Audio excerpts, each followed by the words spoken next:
नमो नारायण, जय महाकाल, जय मंगलामुखी।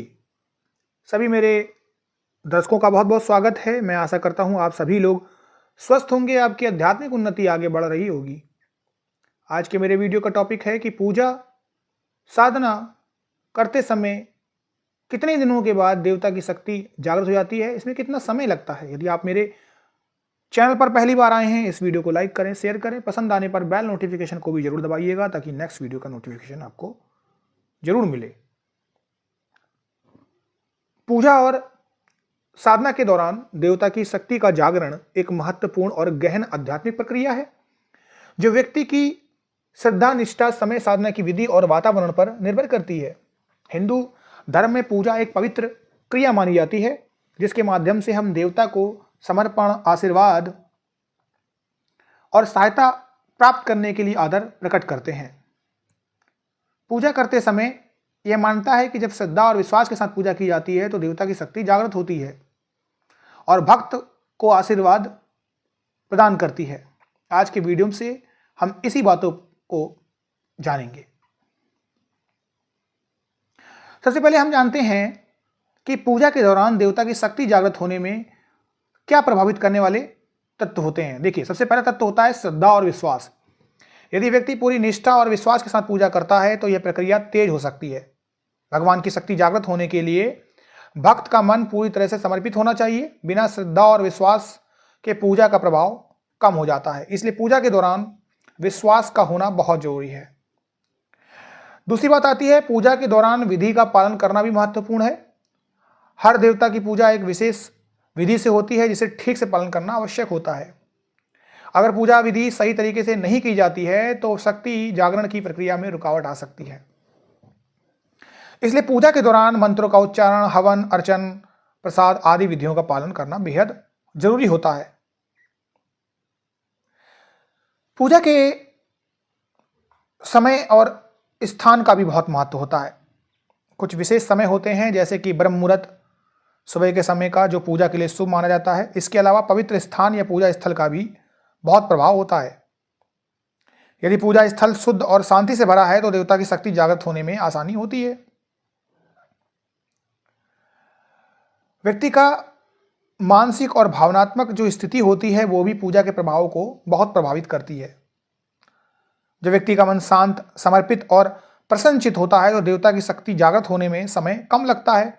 अगर व्यक्ति तनाव, चिंता या नकारात्मक विचारों से घिरा होगा तो देवता की शक्ति को जागृत और महसूस करने में बहुत ज़्यादा समय लग जाएगा। पूजा के दौरान मंत्रों का उच्चारण भी एक महत्वपूर्ण प्रक्रिया है, कारक है।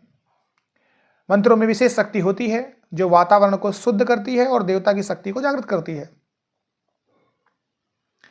जब मंत्रों का उच्चारण सही तरीके से और उच्चारित समय पर किया जाता है तो देवता की शक्ति जागृत होने में समय कम लगता है।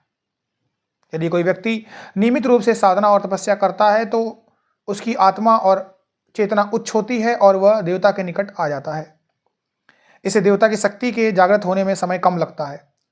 साधना का अभ्यास व्यक्ति को मानसिक रूप से मजबूत और आध्यात्मिक रूप से उन्नत बनाता है, जिससे पूजा में अधिक प्रभावशाली अनुभव वो महसूस करता है।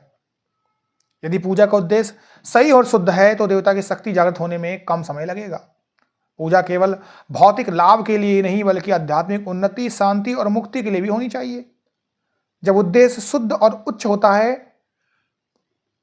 तो पूजा में अधिक सफलता मिलती है।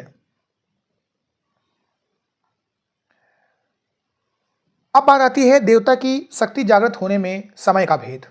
देखिए, कुछ भक्तों को पूजा के दौरान तुरंत सकारात्मक ऊर्जा या देवता की उपस्थिति का अनुभव हो सकता है। ऐसा तब होता है जब उनकी श्रद्धा जो होती है वो बहुत गहरी होती है और उनका मन पूरी तरह से समर्पित होता है।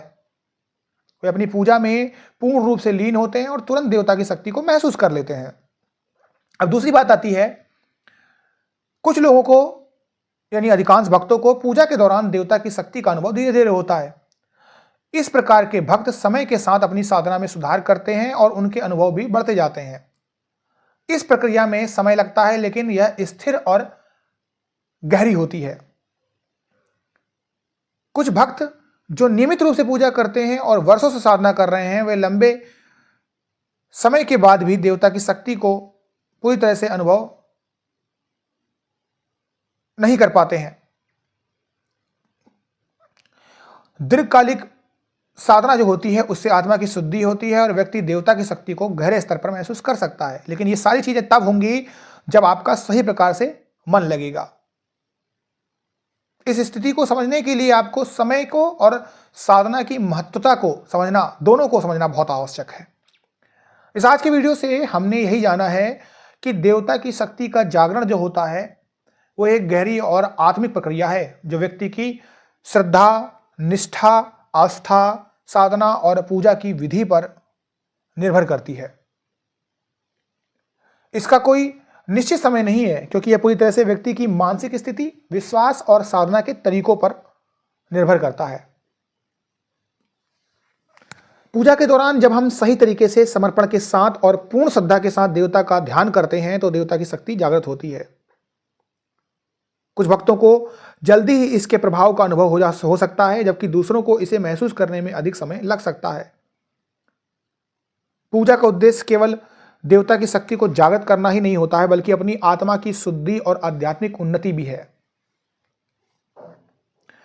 मैं आशा करता हूं आपको मेरा ये आज का वीडियो पसंद आया होगा। नमो नारायण, जय महाकाल, जय मंगलामुखी।